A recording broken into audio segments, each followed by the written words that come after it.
malien cɛ ani muso denmisɛn maakɔrɔba an bɛ bɛɛ lajɛlen fo k'u waleɲuman dɔn maa mun tɛ se k'an ka émission na k'u partager hali bi ala k'an to ɲɔgɔn ye malien ni an seginne ka na an ka plateau mani kan n'o ye tam-tam kɛnɛ ye n'a bɛ se k'o sɔrɔ an ka bɔlɔlɔ bɛɛ lajɛlen sanfɛ tam-tam TV bɔlɔlɔ bɛɛ lajɛlen sanfɛ an b'aw fo ka waleɲuman dɔn malien d'habitude a b'a ye ne kelen de bɛ émission kɛ sur le plateau Dieu merci an sera ka premier numéro kɛ avec SKP System Magané ka deuxième numéro kɛ ni Darke ni Milinoé ka troisième numéro kɛ ni Fakoli Lézier an b'u bɛɛ lajɛlen fo k'u waleɲuman dɔn a fɛn fɛn y'an ka wele jaabi ka na an ka plateau in kan an b'u fo k'u waleɲuman dɔn aujourd'hui Dieu merci ani maaba dɔ fana bɛ ɲɔgɔn bolo mais n kelen tɛna émission in kɛ quoi bi Dieu de bɛna émission kɛ bon Dieu je pense Dieu a bɛna maintenir ka san caman kɛ ɲɔgɔn kan dɛ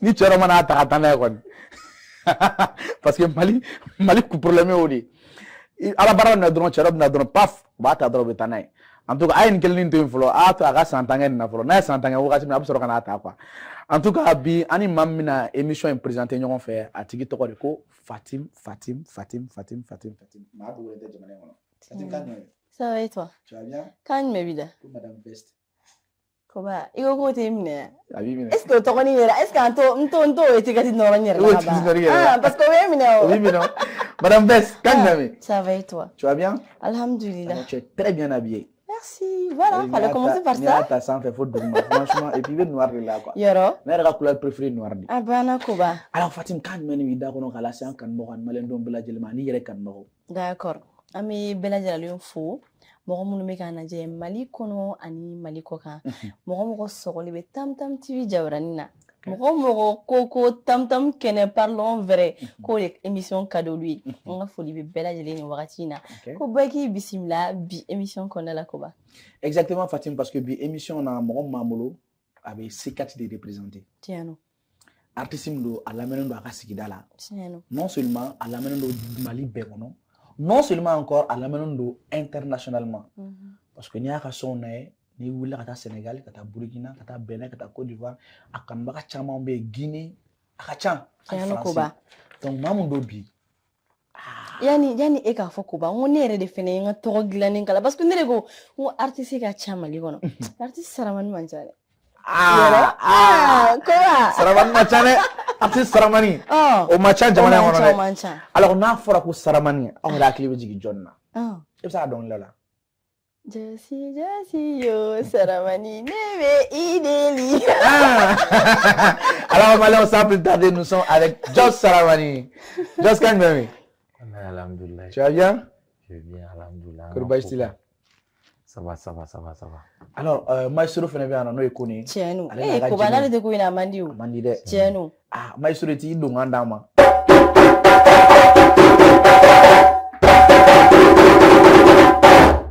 o b'a fɛ i ka Jos Saramani de tɔgɔ fɔ le maestro alors Jos déjà an b'i fo k'i waleɲuman dɔn an ye se ka na an ka plateau mani sanfɛ n'o ye tam-tam kɛnɛ ye i y'an ka wele jaabi ma gɛlɛya don a la an bɛ dugawu de kɛ émission an ka daminɛ ka banna la ala kana kuma banda kɔnɔ kuma ma se ka kɛ fitinɛ anw ma ni jamana kɔnɔdenw ma alors i bisimila et puis folikan jumɛn b'i bolo ka lase an kanubagaw ani maliyɛndenw bɛɛ lajɛlen ma an bɛ an lajɛbaga bɛɛ fo ka maliyɛn bɛɛ fo Mali kɔnɔ Mali kɔ kan minnu bɛ k'an lajɛ minnu tɛ k'an lajɛ an ka foli bɛ bɛɛ ye voilà n'an ka fanu ka bɛɛ fo kuma ma nɔgɔn Jos kɔnɔ komi Saramani tɛ kumaba kɛ o Koba i bɛ ka ɲinɛ o côté nin kɔ wa a bɛ dɔnkili de maîtriser Koba an tɛ kelen di maliyɛnw ma a b'an ka kelen di Kone i ni Jos a ye fɛn dɔ kɛ an ka dɔnkili jumɛn est-ce que an tɛ nkalon in kɛ nkalon jara dɛ d'accord an ka daminɛ o la komi n'i yɛrɛ ko de ko parlons vrai tam-tam kɛnɛ parlons vrai Jos an b'i bolo u ye kan bɛɛ fɔ wa u ye kuma bɛɛ fɔ wa dɔ ye nkalon da ne la nka man tɔɔrɔ u ye kan bɛɛ fɔ ma u ye kuma bɛɛ fɔ ma dɔ ye nkalon da ne la nka man tɔɔrɔ ka kan bɛɛ fɔ ne ma sɔn bɛ la ne la binkanni jugu bɛ na na u ye kuma bɛɛ fɔ ma dɔ ye nkalon da ne la cɛ nka man tɔɔrɔ.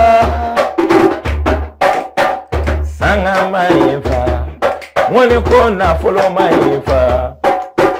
Chani wari bi maku, ngoni jama bi mako ni die kwa bife eni demisenu bife mfanwo dunu ya muso bife cheibe duya ngaote basie nanga mademi kwani ya ngata fo la we alakake ni wati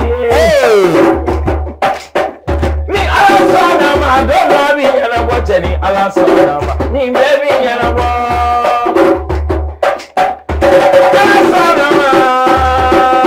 alasana ma chami yana boteni alasana ma alasana ni alani kira sana ma dono bi yana mani fama sana ma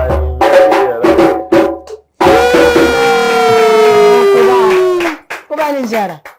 Koba i kuma do fo émission temenuna. Iko ko ni tese kiti na ya. Ko ye ngalon koroboro de. A just nana de. Anana de. So na chama wul. Ay chama wul mala de. Ole ko ni do go che. Koba. Do re mbuluke. Koba. No, galon a boala just bisi. Just you don't dalai. Alors, kono just. Ika galon quoi. Titre galon. Déjà on mara galon woni ye fermé. Fenche jugubado. Tiendo. Na mi faka do iga soin ay ma chama mirijan mo chama yere so ra kon na. Do de ga histoire do ou bien just personnel ga histoire yere. Wow. Tiens là. Mo chama musique me akadi chama yi. Bema deliga ni ala. Ko sawa kera na ga tugu nyona. Akera na ni ma fam anu ye galonda na ani mokote ala de do. Okay. Inko sabayin, c'est-à-dire ne be deli k'a fɔ galon tɛ ne ka dɔnkiliw la quoi. Okay. A bɛ se ka kɛ kuma dɔ fɔcogo ye t'a faamu walima i b'a miiri dɔgɔyama ye. Journaliste dɔ bɛ Mali kɔnɔ bon n t'a yɛrɛ dɔn personnellement kosɛbɛ mais a ka émission suilen no trop. A ye n wele a ka émission kan ni ye furadama ne tɛ plateau taga fɛ quoi. A ye n wele k'an wele ma taa ka émission na. A ye fɛn caman proposé o kɔfɛ yɛrɛ a ye denmisɛnnin dɔw fɔ n ye k'olu y'a ka denmisɛnninw ye k'a b'a fɛ ko n'u ka fitinin kɛ. Don dɔ la dɔrɔn a barila k'a yira k'olu ka misiki dɔ ni ne ka misiki tacogo ye kelen ye ko n'olu ka dɔnkili suɲɛ. A kaba n'i ko k'i ye ne sɔrɔ musoko la ne tɛ maloya mais n'i ko n'i ye sɔrɔ suɲɛni na ne bɛ maloya. A digira ne na dɛ. Mais ne ye n sigi k'a lajɛ a ye base de créer ka dabɔ a kama ka dɔ fara ne ka jama kan wa ka ne lajɛbaga caya wa a y'a dabɔ a kama ka ne mago sa de wa ne ma dɔn mais min na a ma diya ne ye ne ka kow bɛ kɛ ne t'a ye ka kuma ne ka ko la ne t'a ye ka ne ka promo kɛ ne t'a ye k'i da don ne ka ko la fo a ye fɛn dɔ de ta k'o fɔ ne ma ko ne y'a suɲɛ. Donc ne ye miiri n'a sɔrɔ est-ce que nin y'a dabɔ a kama ka promo de kɛ ne ya parce que ne y'a ye Mali la n'i bɛna fɛn dɔw kɛ ou bien ni ko dɔw kun b'i kan u bɛ base dɔw créer ɲuman fara juguman kan pour que k'i ka image yira a wagati mais ne y'a lajɛ n k'a y'a dabɔ de kama mais ne nana ye ne yɛrɛ bolo o tɛ parce que ne ka ko baden nana kɔfɛ ne bɛ réseau wɛrɛ mɔgɔw ye u b'a bila u bɛ fɛnw kɛ ne ye minnu nafa bɛ se ne ma a da tɛ to a la a da tɛ s'a ma mais a ye nin fɔ ne ma ko ne ye denmisɛnnin dɔw ka dɔnkili suɲɛ o y'a sɔrɔ o dɔnkili in bɛ ne bolo a ka ca san ye quoi et puis ne ka dɔnkili bɔra o denmisɛnnin ninnu ka dɔnkili ɲɛ et puis o denmisɛnnin ninnu ne t'u dɔn yɛrɛ fɛnɛ ko n'olu ka dɔnkili suɲɛ ani ko wɛrɛw donna ɲɔgɔn na ka tugu ɲɔgɔn na a ye n tɔɔrɔ trop bon a maloya bɛ n na ka to ka n sigi k'a fɔ ko nin ye nin kɛ nin ye nin kɛ ne t'o compte-rendu ba ninnu fɛ quoi min bɛ ka kɛ ne na ne ɲɛ bɛ min na ani min bɛ ka kɛ ne ka sigida la ne ka musique b'o de kan plus généralement quoi. En général n'i ye jɔsi ka sɔn na ye i b'a ye a bɛ société de kan. Voilà sɔn in nacogo de ye nin. Waaw mais Fatim c'est-à-dire bɛɛ b'a dɔn jɔsi tɛ kuma. C'est vrai. Bɛɛ b'a dɔn jɔsi ta ye dɔnkilida de ye. Tiɲɛ don. Mais journaliste jumɛn de bɛ jamana in kɔnɔ ka bɔ ka nkalon ta ka da jɔsi Saramani na. Bon, o fana journaliste jumɛn tuguni mais a y'a fɔ cogoya min na mais ne bɛ fɛ ka min don Joyce ka kuma in kɔnɔna la Joyce ko a bɛ se ka kɛ a y'a kɛ i b'i yɛrɛ ɲininka yala a y'a kɛ walasa k'e ka ko sankɔrɔ ta ni wa walima k'i lajigin ni wa parce que i yɛrɛ ka kuma la an b'a ye ni an ka artistes ka concert n'u ka fɛnw bɛ ka se u bɛ buzz a kɛra buzz ɲuman fara juguman kan u bɛ buzz kɛ walasa ka se ka salle remplir n'a ye mais est-ce que a wagati Joyce ka album de tun bɔlen don wa ou bien Joyce tun bɛ na concert de la wa ne ye album bɔ o y'a sɔrɔ mɔgɔw tun tɛ album ko jate donc ne donna single bɔ la wagati min na ka to ka son kelen kelen bila chaque 3 mois 2 mois donc wagati ne kulo bɛ mɔgɔw la u bɛ ka ko mixtape u nana bɔ mixtape la sisan mɔgɔw bɛ ka na ko album o y'a sɔrɔ ne ye album kɛ bon sisan min ka di ne la ne bɛ wari sɔrɔ min na ne mago b'o de la quoi mɔgɔw ninnu bɛ ka nin kɛ ne t'o fɛ quoi ne mago t'o la quoi ala barika la ne bɛ min kɔni ne b'o sɔrɔ dɔrɔn a banna ne kan ka min fɛnɛ kɛ n ka faniw ye n'o bɛ ka kɛ n'o bɛ ka ɲa n'o bɛ ka ja a banna ne bolo quoi bɛɛ tɛ se ka jɛ ka kɛ mɔgɔ fɛ et puis mɔgɔ bɛ min nɔfɛ carrière la o tɛ se ka jɛ ka k'i ye don kelen quoi min bɛ ne bolo ne b'a dɔn ne bɛ se min na ne b'a dɔn ne bɛ ka min kɛ ne b'a dɔn quoi donc ne yɛrɛ bolo ne man ka taa mɔgɔ dɔw ladege quoi non Dre ni histoire in ta k'a lajɛ a digira Joyce la dɛ mais Joyce e ni journaliste bɛ cogo di sisan c'est à dire journaliste hali bi a sulen don jamana in kɔnɔ hali sisan n'a y'a mɛn dɔrɔn a b'a dɔn ko n kan b'ale de ma maa belebeleba de don ou bien maa surumani don de b'a la ye ne da ne m'a ye ɲɛ la a tun bɛ kuma ne fɛ téléphone na de je pense hali sisan sa ka numéro bɛ n kun ayi mais e t'a yelen dɔn n'i y'a ye i b'a yelen dɔn mais télé voilà télé la a bɛ cogo di ne ma deli k'a ye télé la mais n'a tigi y'a mɛn dɔrɔn a b'a dɔn ko Joyce kan bɛ ne de ma quoi parce que a ko kɔfɛ ka se bi ma ne m'a da ye ne ka hɛrɛ ko la quoi mais a ye nin de fɔ ne ma quoi ko ne ye sonyɛni ne kɛ quoi sonyɛni dun ye tɔgɔ cɛjuguba i y'a faamuya problème t'a la c'est un peu ça c'est un peu ça an y'a faamuya pas de souci alors déjà i da yɛrɛ donna concert ko ni album ko kumaw la an ka ɲininkaliw sen fɛ maa caman ko Joyce tɛ concert kɛ ka caya ko Joyce bɛ tamakiw de kɔnɔ ani damada ninnu na alors Joyce hakilina ye jumɛn ko la don dɔ la an bɛ Faransi don dɔ la an bɛ Kɔfilacɛ don dɔ la an bɛ Amérique don dɔ la an bɛ Burkina don dɔ la an bɛ Gabon ne bɛ hɛrɛ sɔrɔ diɲɛ yɔrɔ o yɔrɔ ne bɛ taa yen o ka fisa i sigilen réseau kan k'a ye ɲa ma ko nin bɛ taa bi ko nasɔngɔ ma sɔrɔ dɛ minnu caman b'a fɔ u caman mago bɛ dilan ne nɔfɛ dɛ siga t'a la mais n tɛ jigin faniw na fani kuma ani mɔgɔ kuma olu tɛ kelen ye quoi i y'a faamuya Maki kɔnɔ jeu in fɛnɛ a ka di caman ye bɛɛ tɛ se de koyi i kelen micro b'i bolo i bɛ ka jouer en live pendant 3 heures cɛ bɛɛ tɛ se dɛ bɛɛ tɛ se dɛ u tulo b'a la u b'a faamu bɛɛ tɛ se dɛ wa bɛɛ t'a ɲa bɛɛ tɛ se bɛɛ t'a sinon jabi bɛ jouer o jabi bɛ jouer min bɛ jabi bolo o b'an bolo non jabi bɛ jouer a dɛsɛra a ma dɛsɛ e b'a dɔn min bɛ maliyɛn na ni maliyɛn bɛna sɔn kura dɔ bɔ sisan maliyɛn bɛ ko dɔ de sigi sen kan quoi ka na ni ko dɔ ye k'o kɛ pour que k'o ko c'est à dire que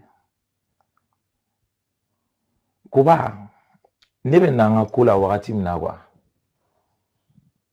ani bi cɛ quoi i bɛ fama ne ma de sinon ne bɛ mɛn cogo la ni min ma fara ne kan o ma bɔ n na quoi mais o kɔrɔ tɛ ko Fakoli Lezi fɛnɛ ka carrière ka jɔ ne kama quoi i bɛ mɔgɔ wɛrɛw bɛ na u bɛ bɔ o fɛnɛ b'u mago ɲa mais ne bɛ yen quoi e bɛ k'a faamuya ne bɛ yen dɔ bɛ ka fara a kan ni fɛn tɛ ka bɔ ne na quoi mais o kɔrɔ tɛ ko mɔgɔ wɛrɛ c'est à dire que nin ka kuma tɛ se ka kɛ e ka kuma ye quoi c'est vrai siga foyi t'a la i bɛ se dɔnkilida la i ye cogo ka ɲi fɛn bɛɛ mais nin cɛnin ka kuma quoi n'a a bɛ na manamanakan fɔ tak tak tak tak tak o de bɛ réussir o wagati o de ka di mɔgɔw wagati o kɔrɔ tɛ k'o bɛ fɛn b'e la quoi c'est vrai i tan n'o ta in tɛ kelen ye quoi an bɛɛ na musa de sɔrɔ yen mais hali bi a bɛ sisan ne yɛrɛ b'a dɔn ko sari nana c'est vrai o tɛ tiɲɛ c'est vrai n bɛ yen o i bɛ yen n bɛ yen fɛn ma bɔ n na ala barika la Ala ni barika la. min bɛ k'a sɔrɔ exactement voilà Koba mais ne kun bɛ fɛ yanni i ka taga question wɛrɛ la komi an da tora i voyage ko kuma la Joss yɛrɛ ko tantôt a bɛ faransi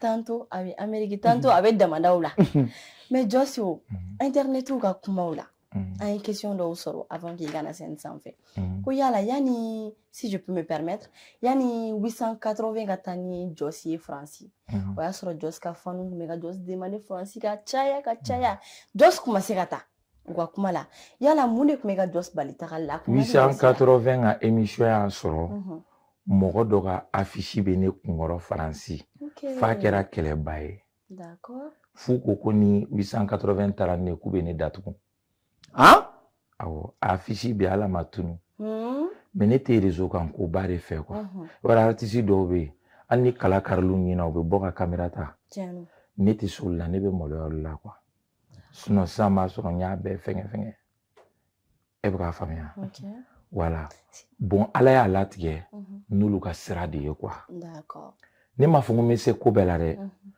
mɔgɔ bɛ na mɔgɔw bolo i bɛ taa mɔgɔw bolo quoi ni mɔgɔ ma mɔgɔ dɛmɛ mɔgɔ tɛ kɛ foyi ye mɔgɔ bɛ balo ɲɔgɔn na quoi sinon mɔgɔ caman y'a ɲini ka taa ni ne ye ala m'a nɔgɔya bɛɛ bolo ala y'a latigɛ ni olu ka sira de ye sisan Joss yɛrɛ tagalen o faransi taga in na ka taga i ka fanu nisɔndiya comment est-ce que tu t'es senti e yɛrɛ a ye mun de kɛ e yɛrɛ Joss la quoi fɛn dɔ bɛ artiste bɛɛ mago b'a la quoi mais min ka di diɲɛ kɔnɔ k'i t'i ka baara kɛ ka na quoi ne taara ni n jɔ k'a lajɛ n ko yii n ko dugu min bɛ ka fɔ ni ne don a bɛɛ filɛ ko ye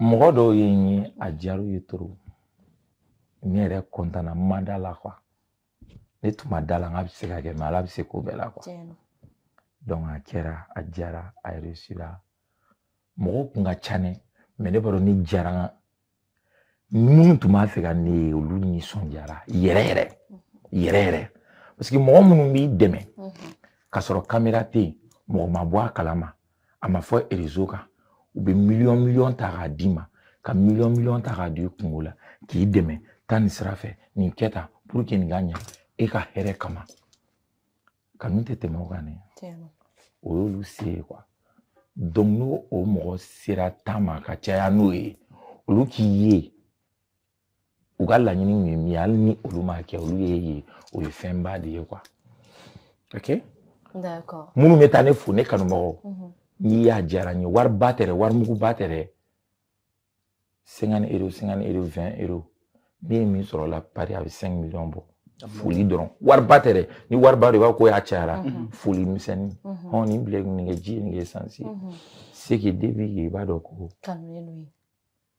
kanu yɛrɛ o ma kɛ scène kan tɛ dɛ n kelen n'u kelen quoi ni scène kan de b'a ko o ye art kɔnɔna fɛn dɔw ye voilà ko ka ca e bɛ k'a faamuya mais mɔgɔ minnu ko n'i taara faransi ni 880 mɔgɔw ka sira ye ko b'i datugu o histoire kɛra cogo di o bɛ yen o hali bi a bɛ yen nɔ diɲɛ ye sababu ye o de la ne terikɛ dɔ ko k'ali ni baronin tɛ ala ye k'a ni ala ka di mɔgɔ dɔ bɛ yen ninnu si ma taa ni ne faransi dɛ 880 ma taa ni faransi min taara ni ne faransi ala yɛrɛ kɔfɛ o tigi bɛ yen quoi mais i nisɔndiyalen bɛ kuma dɔ fɔ i bɛ dɔ tɔɲɔn quoi sinon mɔgɔ min taara ni ne faransi ala k'a tigi sara quoi mais n'i y'a fɔ plateau kan a t'o fɛ quoi a t'o fɛ mais o tigi fɛnɛ kɔfɛ Morgan bi baroni ne taara diɲɛ yɔrɔ yɔrɔ dɔ de bɛ bari k'i wele ko allo ko jɔn de don Joss don awɔ Umaru ye n ci ma i bɛ min u bɛ fɛn dɔ d'i ma k'i kana nin don sama la dɛ k'i mago bɛ fɛn fɛn na k'i k'o ɲini k'o bil'i bolo Baroni Gami Oji an b'a fɔ nin yɔrɔ na ka waleɲuman dɔn n b'a fɛ k'a f'i ye ko tɛ ne na quoi a tigi dɛsɛra de sinon a tun bɛ kungo se n ma quoi n ka kuma in b'o de kan ala kana a tigi se ala kana a tigi se sinon Eva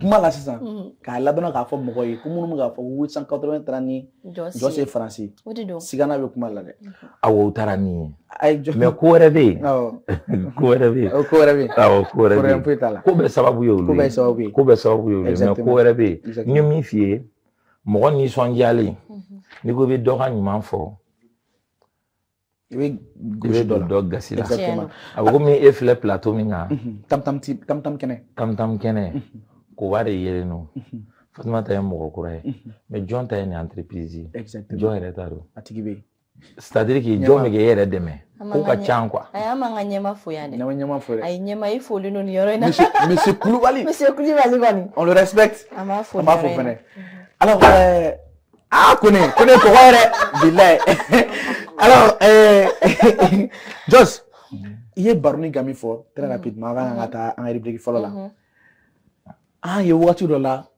réseau kun ɲagalen don ko baroni Gambie n t'a dɔn 10 millions ou 5 millions de di Jos ma Jos yɛrɛ y'a filmé k'a bila réseau sanfɛ Jos mɔgɔ dɔw ko tiɲɛ tɛ k'i ye baroni tɔgɔ don a la dɔrɔn pour que ka buzz fu de créer alors a histoire yɛrɛ ye jumɛn ye est-ce que réellement baroni ye 10 millions ou 5 millions d'i ma non 5 millions tɛ 10 millions de don 10 millions ok baroni bɛ min bɛɛ kɛ ni y'a bɛɛ kɛ o fɛnɛ kɔfɛ ka se bi ma ni n kun b'a bɛɛ yira ko bɛ caya de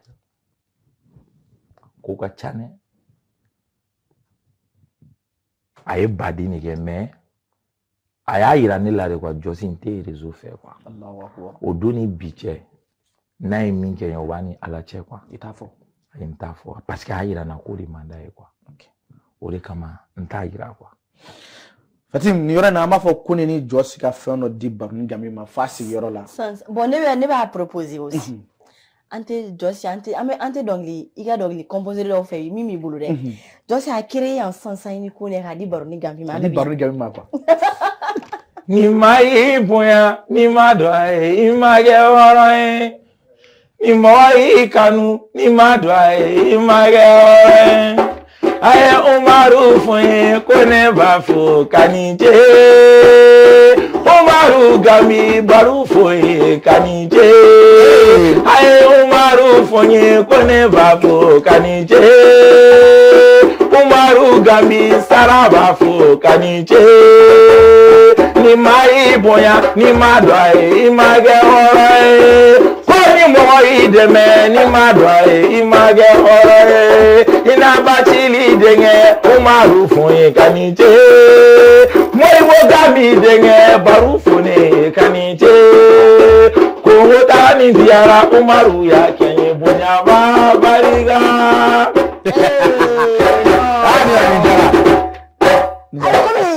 Jɔsi y'a bila ko ne tɛ fɛ k'a bila dɛ. ko ne tɛ fɛ k'a bila dɛ. so ne ni baroni yɛrɛ i b'a ye an bɛɛ ye jan kelen yan. an bɔlen don dɛ. an bɔlen ba de don. alors nin yɔrɔ in na an bɛ Maliyɛn cɛ ni muso bɛɛ lajɛlen fɔ ka baroni yɛrɛ fɔ k'a wale ɲuman dɔn. alors sans plus tarder an bɛna taa an ka rubrique fɔlɔ la. n'o ye appel ta star ye. o b'e de bolo. Koba. Fatim Madame Vest. Koba. D'accord Jos. Ni y'an donni an ka rubrique kurakurani dɔ kɔnɔ ni an ko a ma appel ta star. An bɛna e Jɔsi de bila yan sisan dɔnkilida yɛrɛ hukumu kɔnɔna la dɔnkilida yɛrɛ kanali kɔnɔna la Mali rappeurs bɛɛ la Mali dɔnkilidalaw bɛɛ la e Jɔsi yɛrɛ b'i yɛrɛ ye jɔn yɛrɛ ka dɔnkili kɔnɔna la. Ne m'a faamuya. Sisan par exemple sisan est-ce que bɛ se ka dɔnkili da yan ou bien mɔgɔ wɛrɛ bɛ se ka dɔnkili da o ka dɔnkili da cogo à travers o ka dɔnkili da cogo e Jɔsi yɛrɛ b'i yɛrɛ ye o ka kuma kɔnɔna la jɔn ka dɔnkili da cogo ka di e yɛrɛ kosɛbɛ. Yes. Ayi nin ka ɲi trop o t'a yira ko bɛ se nin bɛɛ o ye Jɔsi yɛrɛ de ni Jɔsi yɛrɛ ni mun quoi mɔgɔ min yɛrɛ ka di Jɔsi ni mun ye dɔnkilila hukumu kɔnɔna la ka Jɔsi yɛrɛ bɔ a la quoi. Awɔ. Cɛ mɔgɔ caman ka di ne ye dɛ c'est-à-dire que i b'a dɔn Ala de m'anw kɛ muso ye sinon an kun ye diɲɛ min na. Allahu Akbar. I y'a faamuya. Walahi.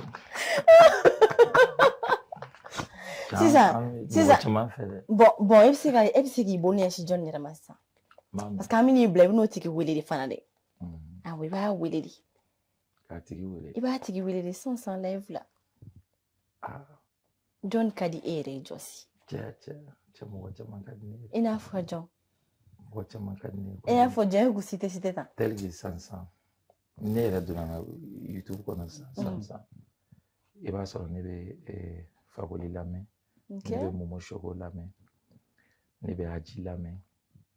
N t'a dɔn n b'a f'i ye cogoya min na quoi. Je sais kɔrɔ ni saba ka ɲi ka ban quoi. OK. Ça y'i ka préférence ye ka ban. OK, an y'i taabolo ye quoi. Voilà. Donc sisan e yɛrɛ bɛ se ka John wele ninnu na sisan ko b'i ka appel ta. 100.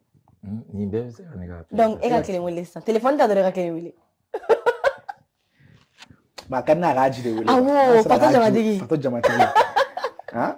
Parce que k'ale bɛ sunɔgɔ heure bɛɛ de. Ko Aji bɛ sunɔgɔ heure bɛɛ. Ko avion ba. A y'o fɔra dɛ. Ko fana bɛ sunɔgɔ heure bɛɛ.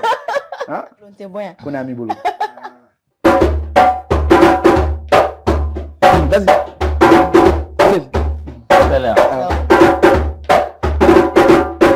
C'est bon. Merci Kone. Nin ye Momo Chogo ye. Ah ouais.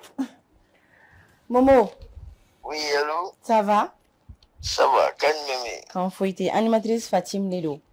Fatim, ça va? Ça va et toi? Voilà, bien. Anye Joss Saramane sur un plateau sans fait un bi.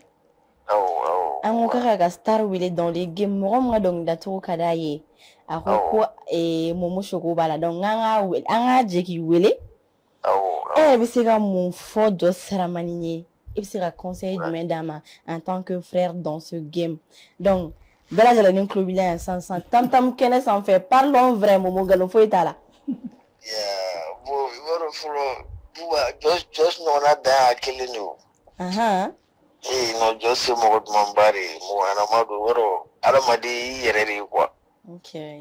Adamaden i yɛrɛ de ye bon ne ma deli ka mɔgɔ ye hali Joss kɔfɛ i b'a tɔgɔ lankolon fɔ quoi ko ne tulo b'a mɛn i b'a ye bɛɛ b'a tanu de donc o bɔra a yɛrɛ de la quoi. Ok. Ko duman caman bɛ nalen Momo ni Joss bɛ na aw la nisɔndiya tɛmɛ yan. Koba tun ye teri ye ala Fatimu fɔ n y'a sababu ɲuman jɛmɛ fɔ tɛ dɔɔnin fɔ n ye Joss bɛna dɔɔnin fɔ Saramane Momo bi dɔɔnin kɛ an bɛ kokuraba kɛ a bɛɛ ɲɛna dɔnkilida a bɛɛ ɲɛna.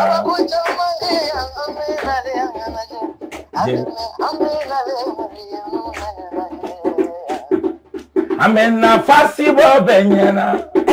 Dɔnkili da bɛɛ ɲɛna jɛmɛ fɔ yan bɛɛ ɲɛna yɛrɛ duuru tun bɛ dɔɔnin fɔ nin ko in tun di tulonkɛ ye dunuya jɔn bɛ tun ni kanu fɛ. Merci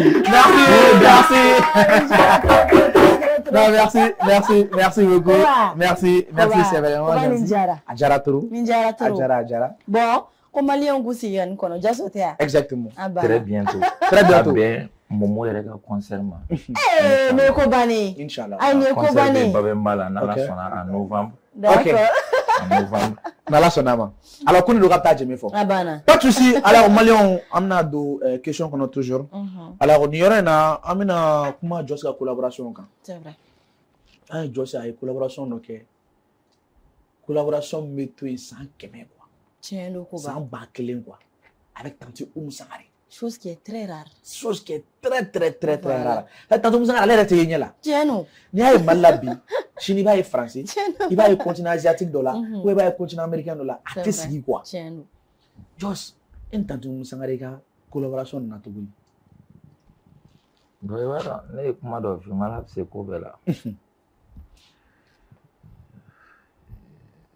Il y a un père avec communication na Amidou Sampi Créacom. Ok.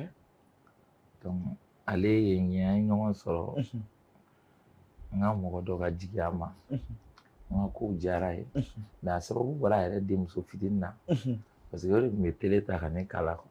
Ok. Donc a k'a ka secrétaire ma ko ka ne ɲini quoi. Ne n'a ye ɲɔgɔn ye ten n diyara ye a ye n dɛmɛ ka ko caman kɛ ka publicité ɲini ka diyan.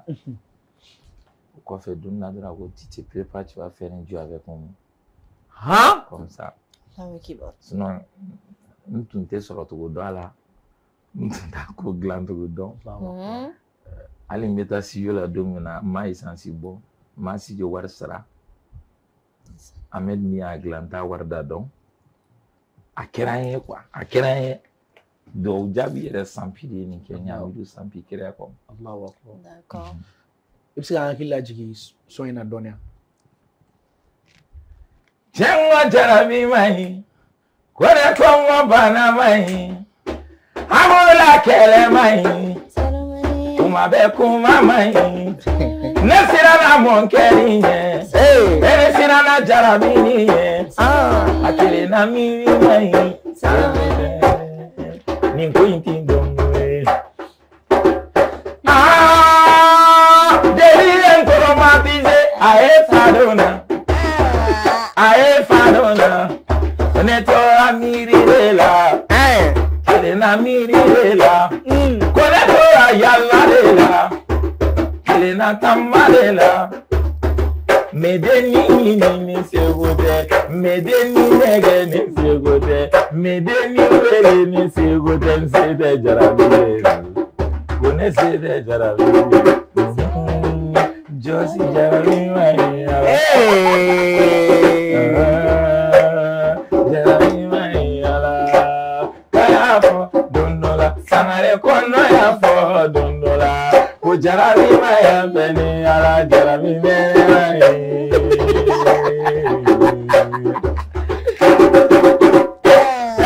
Doni tamachola Ko jarabi mai Adoni fleli chola ndoni Ko jarabi mai Na doni tamasena Nesani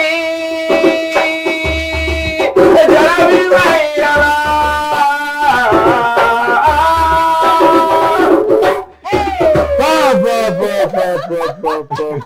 Non, l'homme, le monsieur, il est fort. Il est fort. L'homme est fort. Ah ouais, non, avec fin donc. Ah, mais c'est où? Mais c'est Jos. Et nous, tant que nous sommes en collaboration, quoi faire? À opportunité du monde d'aller et il n'a pas du monde sur la coiffure. Alsa ne bo here do la. Ok. O te olute ban quoi. Ok. Mogo do yeli kaye klikili aka baroke aka dauma. Du do mu bona bebo o here kono nana. Allahu akbar. O mogo be nji ngono yo mogo do yu ga jana tigala une fois. Ka sigi ka 5 minutes ou 10 minutes 15 minutes kumana baroka fait pour tege dama aluma photo ta. Kabila do jamana do aramadin do bulu here la aka cha sambina no ye quoi. Ali sansa ne bo here la ni ne ndato la ngo be fo sa émission herbe teme. OK. Mais fitini fo ani fitini doro. Ay chama nyani asababu la mo ba chama endo. OK. Asaba atumi hakila ko nyere dona ka serum na atamino bega nyere ya don kofe tel ki san dono mboto gabo aéroport la munu nana blasera ntato ya messi policier de do akoko téléphone interdit asura meka photo reta oh ni téléphone blanc donc munu ne blasera ba ko tse ka temeni niveau kan quoi donc olu segina olu tara usigi attente la tout ne beka tade quoi Bamako ne na to Bamako oui ne wuli ambeka kuma ni mo ni do na avion mo ba wuli ka soro ka téléphone bla mode d'avion wala ni do na avion na bla mode d'avion na chay mangan chinela kale ma foné sa ko téléphone no bon comme on faisait de la photo je pense que il va faire une photo de détail ko no ama no ya ay mangan chi ko no ka tenir enregistrer tout ko ne tete mais OK ya famia c'est sans connaître Jos Saramani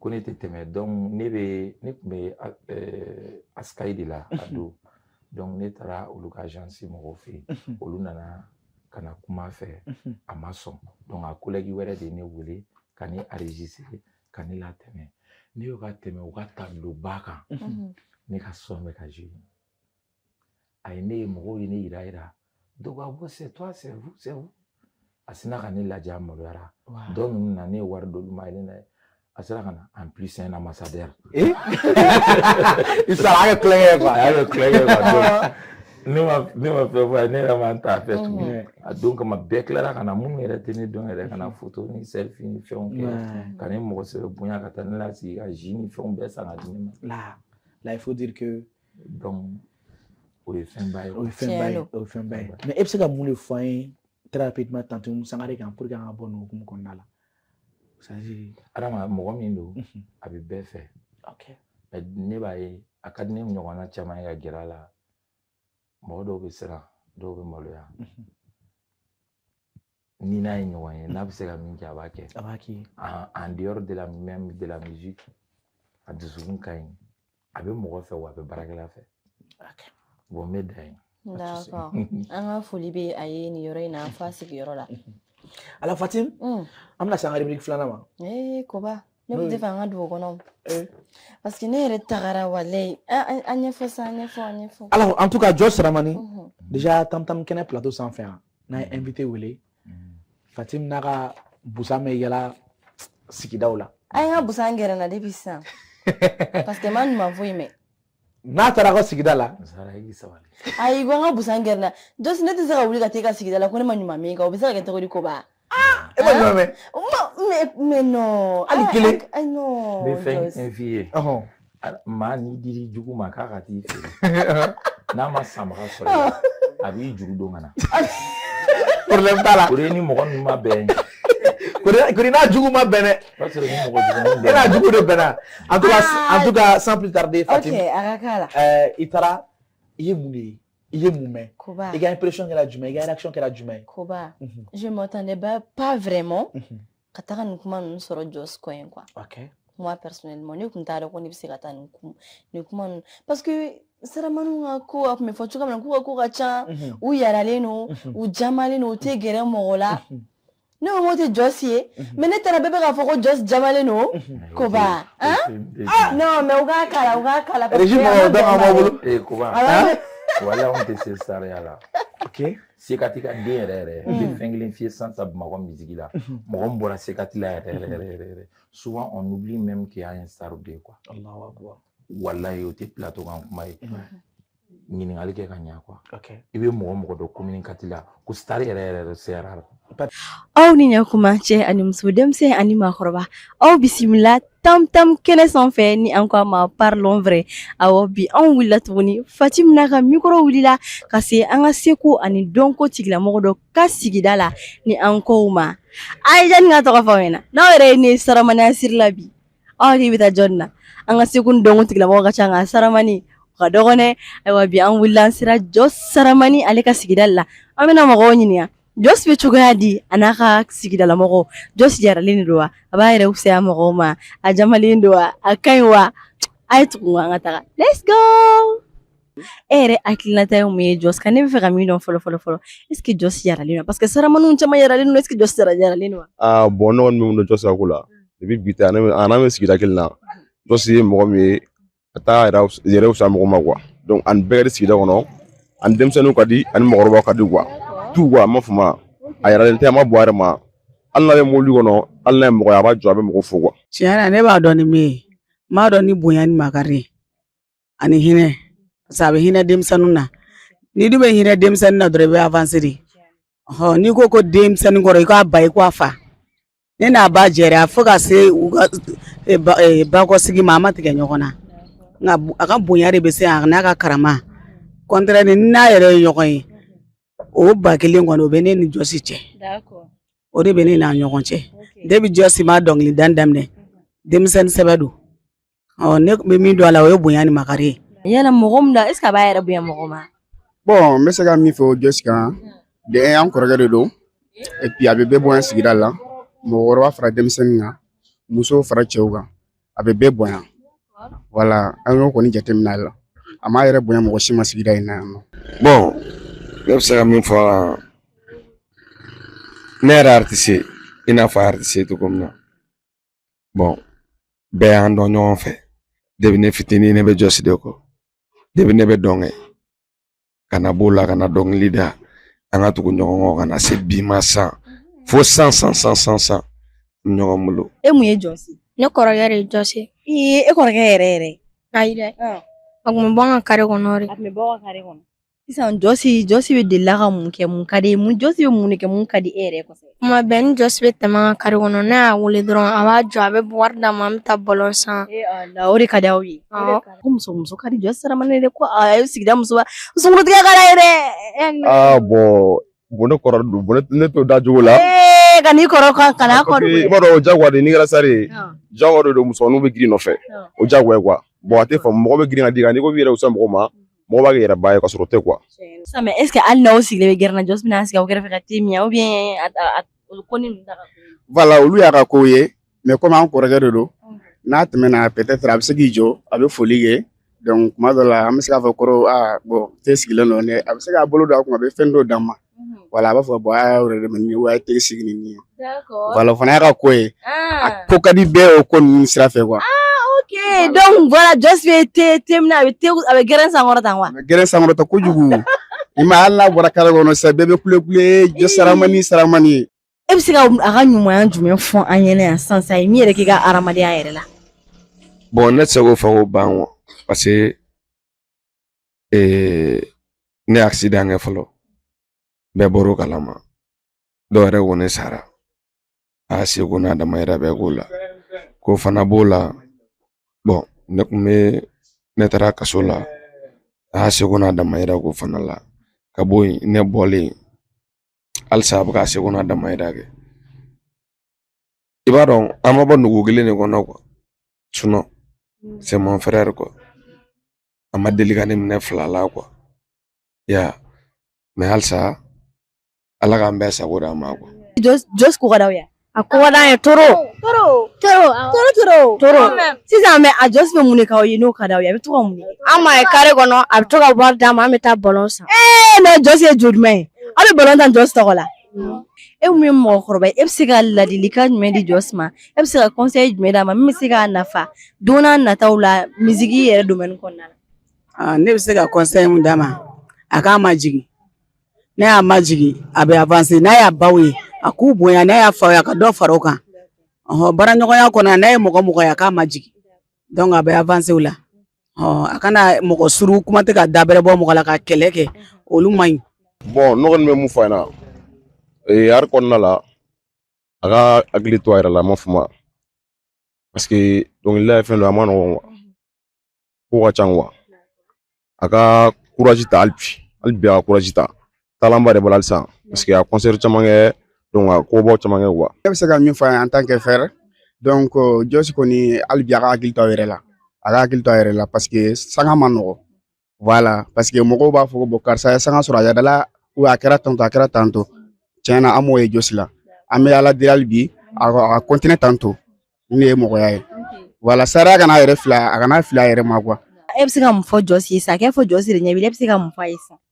Ne bɛ dɔ fɔ a ye halisa a ka dɔ fara a ka seko kan. D'accord. Bon ne bɛ se ka ladilikan min d'a ma i b'a dɔn an ka baara ɲɛfɛ dɔ de ye quoi tɔgɔ ɲini tɛ a marali tu vois halisa a ka hakili to a yɛrɛ la quoi tɔgɔ in sɔrɔli tɛ n'i y'a sɔrɔ i bɛna mara cogo di i n'a fɔ n'i ye muso furu i bɛna mara cogo di i b'a balo cogo di bon maintenant ale ye tɔgɔ sɔrɔ tɔgɔ in bɛ mara cogo di donc n bɛ fɛ ka min fɔ a ye dɔrɔn a ka hakili to a yɛrɛ la muso sanga ma nɔgɔn quoi i n'a fɔ a yɛrɛ b'a dɔn cogo min na quoi muso sanga ye fɛn dɔ de ye quoi c'est à dire tɛgɛrɛ min b'i la yɛlɛ o tɛgɛrɛ kelen de b'i la jigin quoi. O jɔsi yo saramani ne bɛ i deli ka sabali ko jarabi ma ɲi ne seko tɛ ka kalan kɛ na ne seko. Tiɲɛtigi bɛ segu lasana ka na segu fo segu ye jako bɛ na waati maanifinya ye waati lasana ka na segu fo segu cɛ dɔ tun bɛ segu cɛ dɔ tun bɛ segu ko Amadi Ndawo a y'i tile kɛ segu. Komi aw yɛrɛ bɔra k'a ye cogoya min na tam kɛnɛ filɛbaga bɛɛ lajɛlen ni émission yɛrɛ kɔnɔna na an ko a ma parlons vrai ayiwa Just ka mɔgɔw kumana dɛ Just ka sigidala mɔgɔw kumana wa u ye min fɔ a kan an ma kuma jugu mɛn Just kan an bɛ dugawu de kɛ ladilikan minnu dira ala ka tulow kɛ tulo kunnandiw ye voilà ka Just ka se ka ladilikan ninnu ta k'a waleya aw kan bɛn diɲɛ waati wɛrɛ an ka seko ani dɔnko tigilamɔgɔ wɛrɛ ka sigida la bisous. Alors Fatim, très rapidement, franchement, je m'attendais pas à ça. Je suis ému. Wallahi.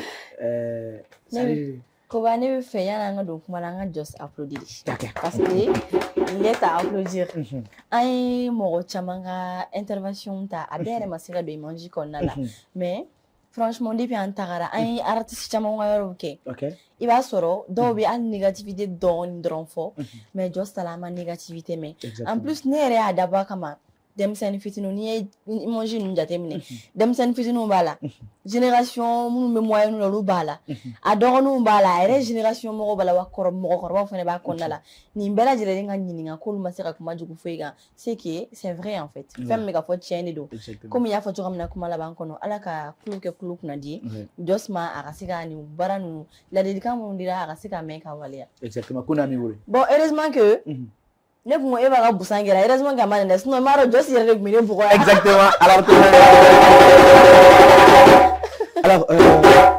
kɔrɔ Jos e yɛrɛ bɔra ka i ka sigida la mɔgɔw ka réaction lajɛ en te concernant franchement e yɛrɛ kelen ka lamɛn sisan impression jumɛn de b'e la kumakan jumɛn de b'e bolo k'a lase u ma f'u sigiyɔrɔ parce que an b'a dɔn u bɛ émission in na n'Ala sɔnn'a ma ala k'an to ɲɔgɔn amina n ye kuma dɔ de f'i ye n ko mɔgɔ ni diri jugu ma k'a ka t'i feere n'a taara sugu la n'a ma sanbaga sɔrɔ i la a b'i juru don dɔ la ka segin mɔgɔ ka mɔgɔ ye ka mɔgɔ de dɔw yɛrɛ bɛ i bɛ taa sɔrɔ t'i dɔn yɛrɛ i y'a mɛn a bɛ ko dɔ i ka vie la a b'i dɔn a t'i dɔn yɛrɛ quoi ala k'u yɛrɛ ala k'an to ɲɔgɔn ala k'u sara a kuma fitinin fara belebeleba kan ne y'a mɛn kojugu ne yɛrɛ ni min sigilen don sa ala de b'a dɔn i bɛ min bɛɛ santi ani i bɛ min bɛɛ ani min bɛɛ bɛ f'i ye a bɛɛ tɛ fɔta ye quoi mais n ye faamuyali kɛ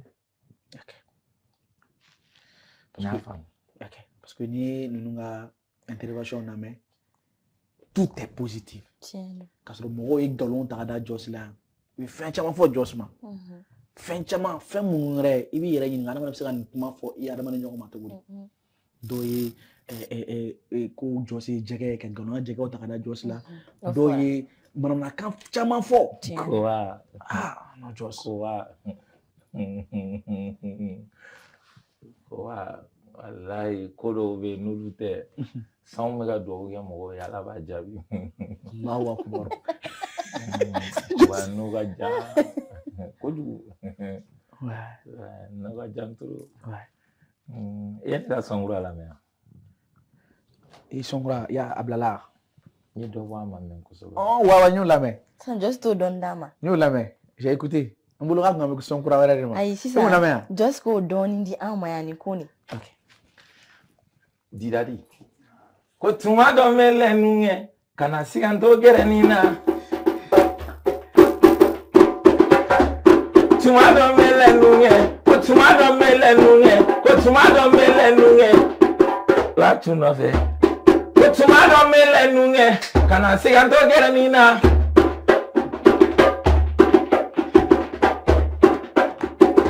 ko tuma dɔ bɛ lɛnu kɛ nka ka na sigantɔ gɛrɛnin na siga tɛ n ka cɛya la sara ɲagalen ma ɲi sarama ɲagalen ma ɲi sarama dalaka ko ni ba ma ɲuman kɛ yan yɔrɔnin to yen yan de milie caman tora terrain kan sabi waraba ɲininkaw la galoma lasigi la alisa layiba balolen bɛ naani caman tora terrain kan magasin dɔw tora terrain kan magasin dɔw tora sisi la yan de naaninan ye galoma lajinɛ la alisa kujugu balolen bɛ nabaji dango fulabu tɛ ni ti cogo la fana bɛ ka o la cɛ duuru ka fɔ a dɔnyɔrɔ la cɛ duuru ka fɔ a dɔnyɔrɔ la bese ta i ka marifa ta minnu bɛ sanfɛ bɛlɛnin na n'u jiginna dugu ma tiɲɛni don ko tɛ kɛ mɔgɔ ye gansan ten k'i mago ɲa n ka dɔnkili la o tɛ baasi ye ni sangama o de tiɲɛni ye a turabu caman kibaru fɔ sigini kolabanden den bamunafini y'o saraka bɔ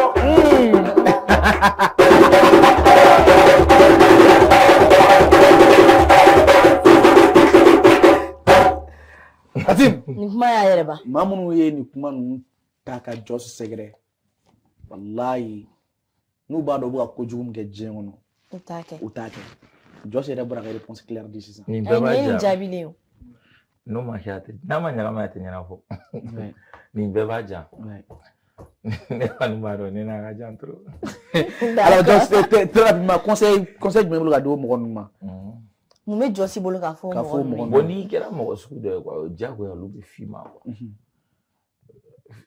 fo kuma dɔw ko dɔw ka f'i ma ko dɔw ka kɛ quoi mais ni ko foyi kana sɔrɔ ka f'i ma ko ba kelen b'i ka mɔgɔya kɛ dɛ fana ye tiɲɛ d'accord alors Fatim an ye wagati tout récemment jɔsi bon an bɛ se k'a fɔ u bɛɛ bɛ milieu kelen kɔnɔ u ka dɔnkili genre bɛna taa dɔɔni n'o ye Jinx B ni Prince Jalo ye u bɛ ɲɔgɔn na réseau sanfɛ u kɛlen don ka réseau sanfɛla kalaya alors jɔsi e hakilina ye jumɛn Prince ni Jinx B ka ni sisan clash in na de e hakilina ye jumɛn ouais n y'a ye kuma bɛ mɔgɔ dɔn c'est vrai mɔgɔ bɛ to a dɔnko la c'est vrai n'a ma ɲɛnamaya a tɛ ɲɛnabɔ wa gɔmilɛda dɔn wɛrɛ tɛ tɔw kɛlɛ la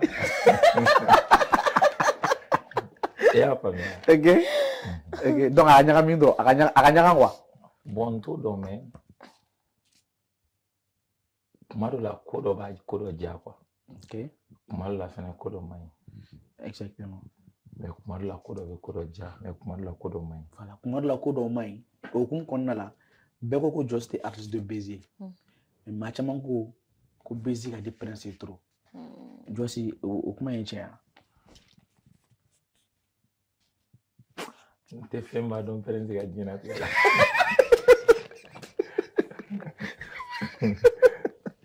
la problème t'a la ok quoi Fatim d'accord sisan Jɔsi bɔ kubaga ko nin kɔnɔ sisan an bɛ kun ɲɔgɔn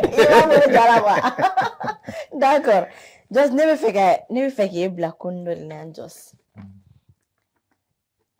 an ka Mali rapu ta sisan Mali dɔnkilidalaw ta sisan rapu dɔrɔn tɛ mais Mali dɔnkilidalaw ta sisan i k'a kɛ comme classe kɔnɔna dɛ Jɔsi de ye classe maître ye e ka i ka les 5 premiers d'anw ma tan o kɔrɔ t'a jira ko bɛɛ bɛ min bɛ se ni min ye dɛ cogo ci ni mɛ classe kɔnɔna yɔrɔni jama ka ca jama ka ca n'i nana sira dɔ kan an ba na wa bon an ka baw ba a ye wolo bɛɛ bɔ a la bon an wolo bɛɛ an ka taa yɛrɛ ka génération kɔnɔ Mali rapu sisan génération classe kɔnɔna kɛ e ka kɛ classe maître ye sisan e ka les 5 premiers d'anw ma tan olu t'a jira k'a fɔ ko olu de bɛ se nin bɛɛ yɛrɛ mais Jɔsi yɛrɛ bolo jɔn ni les 5 premiers jɔn de bɛ kɛ les 5 premiers kɔnɔna la 5e bɛ kɛ jɔn ye awɔ 5e bɛ kɛ jɔn an ka daminɛ 5e na non bon rappeur ou artiste en général quoi les artistes en général non sisan n'a y'a ta a ka classement bɛ ɲagami parce que sisan voilà an ka rappeur bɔ a la sisan ok Jɔsi an ka taa an ka musow fana bɔ a la e ka genre mɔgɔ quoi domaine kɔnɔna la c'est-à-dire Jinx B Prince Fakoli ninnu Momo Sogo ninnu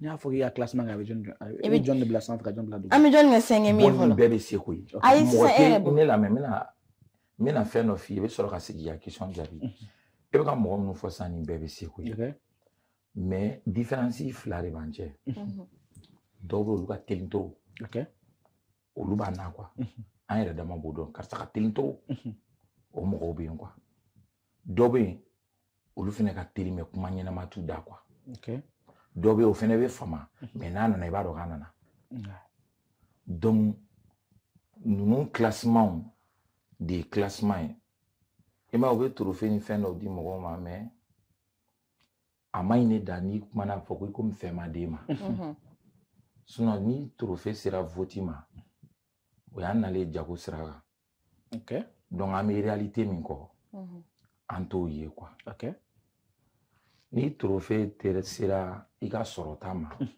dɔ bɛ a tɛ se dɔnkilida la mais ala b'a garisɛgɛ diya o bɛ se ka kɛ mais ne bɛ se ka fɛn fɛn f'i ye nin bɛɛ bɛ se mais an ka classement ye mun ye dɔ ka teli ni dɔ ye quoi ok i ka classement kɛ par rapport dɔ ka teli ni dɔ ye bon mɔgɔ telimaniw na ne tɛ n yɛrɛ don o la ok Jinx B ka teli o bɛ kɛ combien min Aji ka teli ayi an ka taa classement la o bɛ ni ne ko sisan m'o fɔ fo n ka n jɔ ka ok bon olu dɔrɔn fɔ mun ka teli ne b'u dɔn mɔgɔ duuru dɔrɔn Jinx B ka teli ok Aji ka teli SKP ka teli ça va i y'a faamuya donc an ka domaine kɔnɔ e ka dɔw tɔgɔ fɔ tan SKP Ajiwan Momo Sogo Fakoli Lezi i ye Jinx B fɔ Jinx B fɔ ok Jinx B a ma Jinx B don a la n ye Jinx B fɔ ok je pense Momo Sogo Fakoli Lezi ma minnu fɔ quoi Momo Sogo Fakoli Lezi Je pense à Moul drone de fort, à Banon. Bon, moi, ça va fier 500. Au lieu de Telintoro. D'accord. Du coup, il y a commentaire quoi. Parti pris, tenez fait, ne veut pas faire. Mais ma peine, c'est trop fort. Non, nous avons mon télé. Nous avons remarqué c'est la mon si ça mon Ou ga Telintoro. Ok. Oh, et il genre mon. Mais ne fait pas genre de konon. Ah, oui, mon ga télé quoi. Mon ga télé le fait, mon ga. Il n'y a qualification mindo ou là. Ni be qualification mindo ou là. Personnellement. Ni be qualification mindo ou là. Parce que nous me c'est donc li mugambo kuma la so na me son fla sabala. Bon mun be donc li mugambo kuma la ka so be son fla sabala. John ne taille aéré. Non, si ça. Comment? Ali ne bo don. Pour tenir la kuma quoi. OK. Pas de souci. Et pour la première. OK, si ça. Ni une conscience. Na sur le 500 qui me ga kuma ne dogon fitini do de ga. Ne kumbo fiye quoi. OK. Mais ne era ka kulu konana na. Au tenir taille quoi. OK. En tout cas, moi on va faire en général, moi me tente à faire un outil de oribe. Oh, comme ay sabari fo sisa. O te nega question bani o. Eva. On est matla. Eva, Fatima. O bon les 3 premiers oui. Oh, les 3 derniers on fait le classement qu'on a tout dans. Fatima. Bon. Les 3 bogurumba. Non, bogurunta là. Ay me classement qu'on a. Elle la fait même fois sans ça. Ni chimana galon en oui. Ay mo 3 fois ya. Ni chimana galon. Comment une question de mara. Nama se ngene kaba be nyoga ya kuba. Ni ga to ko bare nyoga so la famille. Mala famille. Ata fait la famille lui mais mala famille. En réalité quoi. À la famille. Kuba ni chimana ala kama quoi. Ni beira quoi. C'est-à-dire que coin tɔgɔ mara togo tɔgɔ ladon togo k'i yɛrɛ dɔ k'i yɛrɛ bonya ka dɔ k'i kuma dɔ la i sigi ne kan ka nin kɛ parce que i bɛ fɛnnin dɔ ye sisan i bɛ se ka don a la i b'a hɛrɛ n'a fɛn sɔrɔ mais i bɛ taa sɔrɔ sini a man di la ou bien a man ɲi ma ou bien mɔgɔ dɔw bɛ siri ɲɛ quoi o de bɛ an bɔ ɲɔgɔn na dɔɔnin quoi sinon nin bɛɛ bɛ se wala nin bɛɛ ye ko dɔ kɛ nin bɛɛ ye concert ba kɛ nin bɛɛ ye million de vues bɔ nin bɛɛ nacogo y'a ka sanga k'a kɛcogo la exactement. Et puis à Bemana Fouadala. Merci. Okay. Voilà. Pas de souci. Alors, Koneni Joss, on va faire un morceau fladant matériel parce que nous sommes gâchés. À Kunche Roma. Donc un morceau fladant matériel. Les deux maîtres. Oui, avec Kenina. Oui, avec Fonema. Oui, avec Kenina. Nous nous béguons, on est ma peine fouillée. N'terrier à la Njatigi alae, Jabaru alae, washu nebe bunofo alae. Uyabe kenena, uyabe fonema, uyabe kenena. Nunyo bege wone ma femfuye. Neteri alae, Njatigi alae, Jabaru alae, washu nebe bunofo alae. Kobera wati. Ko bena choya o ko bena wagati doni chengi ba benyana bo doni ti totokola mo ya ni hagiri ana madenya e dusu tila ifado mi yeleila salama de ntowe jawate de ndaga jeli ai ne be balola mo be ni fane jadi udowe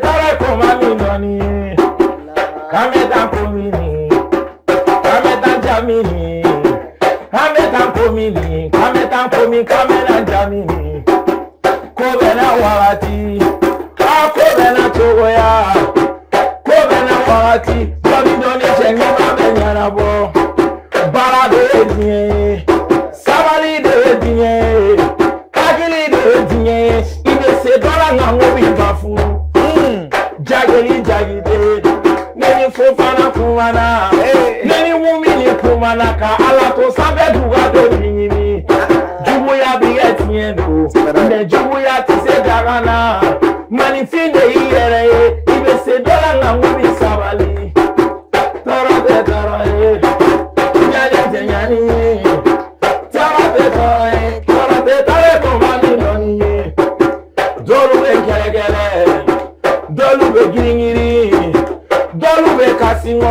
Otecha itageri dangane. Ame togore nini naya. Ame sangadi nini naya. Ame wari di nini naya. Kafo dunyo e kame wana nina. Otege nani. Yagi bolo ge nani. Otege ge nani. Kafo dunyo e kame wana nina. Ono nebe nadia. Fatuma Bujugu. Sirifu debe nadia. Maimuna Haidara. Zawarome debe nadia. Oji Gami. Barumi Gami. Tuli bene ladia. Tuli bene ladia. Tuli bene ladia. Binda bene ladia. Aya Fokanite. Usmani Usmano. Kante. Usmano. Usmani Kante.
Directement snare ko mena Joss Blari aga futrin nge tam kenenka kanenu ko badwala ko ba go dogo ko ina e ko dogo flare wa follow tunga jeme follow tunga jeme fo folige law tunga folige papa be jeme fo ma be jeme donge wa be jeme donge be jeme kenenka ai nanga jeme donge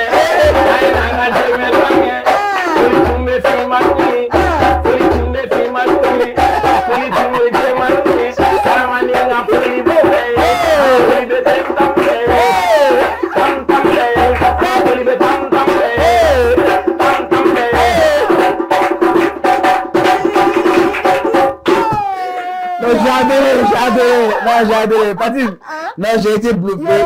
Joss, c'est un artiste. Non, il est très fort. Improvisation. Ça belle là quoi. Et puis bizarrement, va connaître blabo, alors franchement, Patrick Joss Foura Wallenmano. Alors Joss, pour la dernière question, il ne fallait pas plus qu'à relâcher le Togoli. Parce que il fallait pas plus que sans année mon homme n'a rien fait ni au type aussi des filles Allahu akbar kokata warmine ya Allah aller tarau de la télé yoro Joss ga famo gacha aka famo gacha ne kwa gacha abu blog ta warmine ne fatum yara kwa ngon sigle me andro ko ba antika fo famo ko na ni ala mo go flami bro ame ala ma kola lawo ama ba ko wartara mine mo ta ni warta na ta fele na fele me la ga tam ko ma na tam tibila nora me fala je fo ga kala ko bisu fo ga Wallenmano mam tra warmine fo kana soro billahi aka singana here kono kana soro here la bamara yake kulubari bamara yake simopo bamara yake jamanyemo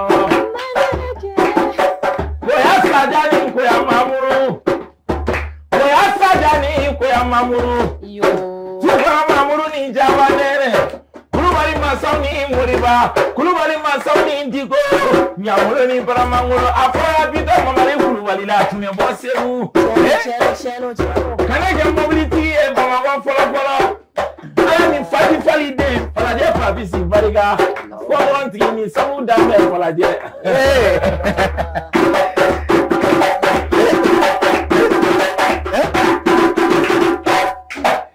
fɛnɛ de mariga ni fama dɔ tɔgɔ bɛ ka fɔ ko ne b'o yɔrɔ kelen courage b'a la o la dɛ ala Fatim ok ko ne kiri suyo ɲɔgɔn ye dɛ a kana ɲinɛ Fatim ni Koba yɛrɛ kɔ fɛnɛ n'ala sɔnna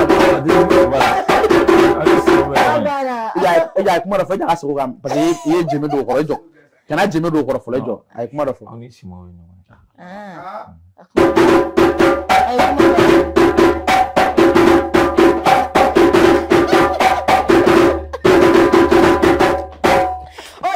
Ojara.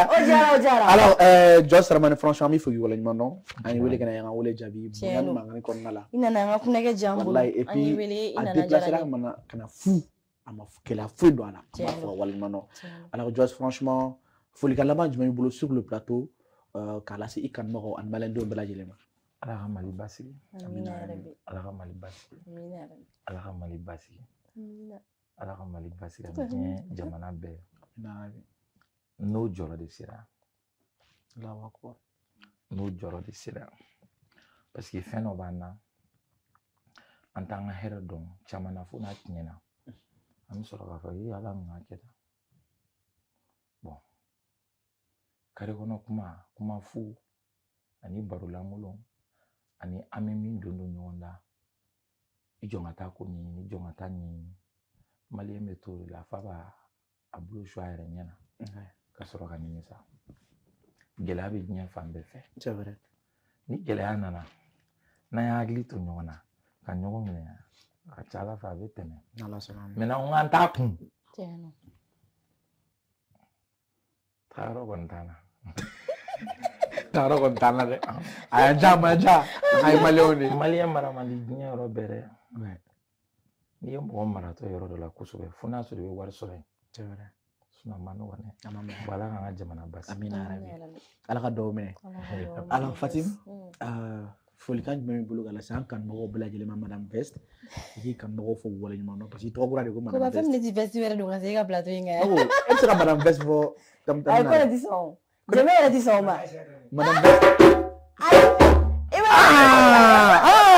Madame Vest ala ka nigolo d'accord Koba kuma kuncɛ kuma la an bɛ an filɛlibagaw de fo an b'an kanubagaw de fo mɔgɔ t'i foyi ye i kanubaga kɔ an bɛ Tam Tam TV Jabarani filɛbaga bɛɛ lajɛlen fo spécialement Tam Tam kɛnɛ parlons vrai filɛlibagaw n'u a kanubagaw an b'olu de fo k'u k'u sɔgɔlen to nin chaîne in na ka Koba ni Fatim to yan ko kɛnɛ ka ɲi kɛnɛ ka ɲi ou bien wa n ko Koba ye min fɔ o kelen de don dɛ yan ye nkalon kɔrɔbɔ yɔrɔ de n'i tɛ se i tɛna dɛ ko k'o sigi o bɛna dɔn ni émission in de fɛ artiste jumɛn ye vrai ye et puis il faut comprendre que depuis émission numéro fɔlɔ fo kana bila numéro 4 na artiste fɛn na bilayi a bɛɛ bɛ se jɛmɛ dɔrɔn tɛ dɛ improvisation o chant o c'est à dire u bɛ s'a bɛɛ de la quoi mandeng u bɛ s'a bɛɛ la donc n'i nana n'i tɛ se n'i nana surprise bɛ jinɛ minɛ dɛ a b'o minɛ a banna Koba o kelen an bɛ Joss yɛrɛ fo an y'a wele a nana an ka wele jaabi a kana an ka kunnɛ k'an bolo sɛbɛ ye a diyara n ye kojugu i ni ce a k'a bila kunna fana ko Tam Tam TV bɛ a ka disposition na voilà c'est un peu ça alors an b'an kanubaga bɛɛ lajɛlen fo k'u waleɲuman dɔn mɔgɔ minnu sigi ka émission in na a daminɛ fo n'a bila laban na an ka folibaw bɛɛ lajɛlen hali bi ala k'an to ɲɔgɔn ye a ye continuer a ka taa abonné an ka plateforme bɛɛ lajɛlen sanfɛ n'o ye Tam Tam TV ye Facebook bɛ yen YouTube bɛ yen TikTok bɛ yen nɔ n'aw taara an ka bɔlɔlɔ sira ninnu bɛɛ lajɛlen fɛ aw mago bɛ jamu na parce que il faut savoir que parlons vrai Tam Tam kɛnɛ dɔrɔn tɛ kɛ an ka plateforme sanfɛ débat politique bɛ yen nɔ c'est à dire regard des femmes bɛ yen nɔ sport bɛ yen nɔ a ka ca i mago bɛ mun na i b'a bɛɛ sɔrɔ an ka plateforme bɛɛ lajɛlen kunnafoni jɛlen yɛrɛ journal ye o o tɛ yen yan e b'a yɛrɛ ka journal bɛ yen n'i tɛ français mɛ k'i tɛ bamanankan la a jɛlen tolunkan na le problème est aw ka journal ninnu a bɛ to ka kunkolo siɲɛ ou bien ka to k'a fɔ ko limɔgɔ bɛ yen ou bien jumɛn a ka d'olu de dabila kulu sera cɛncɛn ma a tɛ bouger sisan de alors an bɛ balo fo ka waleɲuman dɔn n'i y'a mɛn an sigilen bɛ aujourd'hui ka kuma ka dɔnkiliw da ka fɛn caman kɛ c'est parce que maa dɔ de fɛnɛ bɛ minnu bɛ ka machine digidigi donc an balo fo ka waleɲuman dɔn ka Sanusi fo ka Kapi fo ka Eva yɛrɛ fo n'o y'an ka animatrice ye ka Uzu Prod fo voilà Uzu an bɛ Zu an b'a fo ka waleɲuman dɔn donc maliyɛnw an bɛ Kistar Oji fo ka Lamine Traoré fo ka Prince Shop fo k'a fɔ aw kan bɛn ni ɲɔgɔn wɛrɛ n'Ala sɔnna merci beaucoup bye bye